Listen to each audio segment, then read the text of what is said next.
A letter from John F. Kennedy to Senator Marsha Blackburn. Senator Blackburn, there are moments in the life of a nation when its leaders must choose, not between party and party, nor between liberal and conservative, but between the better angels of our nature and the darker currents that pull at the fabric of our republic.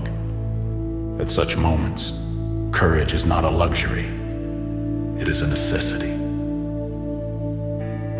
I write to you from the echo of another age, one in which America struggled mightily with the meaning of liberty, the duties of citizenship, and the moral obligations of those who choose to lead. Though decades have passed, the essential questions remain unchanged. I look upon the movement now called MAGA, a movement born from anger, grievance, and the deliberate stoking of fear, and I cannot help but ask, what vision of America does it serve? What future does it propose for the people of Tennessee, for the children of this nation, for the sacred continuity of our democracy? You have chosen to follow Donald J. Trump, a man who speaks often of greatness, but seldom of sacrifice, who demands loyalty yet offers little in return, who thrives not by uniting Americans, but by dividing them. In my time, we faced division too, but I believed and stated plainly that civility is not a sign of weakness, and sincerity is always subject to proof. Leadership requires both.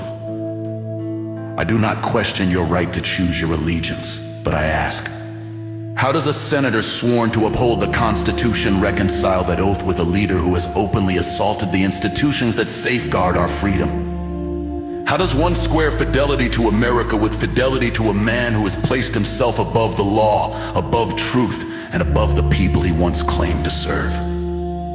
The Senate is not merely a chamber. It is a guardian. Its members, whatever their party, bear a responsibility to temper the extremes of passion with the steadiness of reason.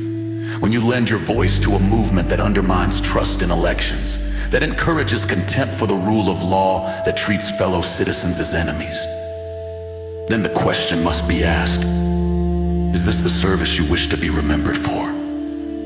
America is strong not because of any one leader, but because millions of citizens believe in a shared destiny. They believe in decency, in justice, in truth. These are the invisible pillars that have held our republic upright through war, turmoil, and social change. Tear them down, and no claim of greatness will rebuild them. Senator, you stand at a crossroads, as all leaders eventually do.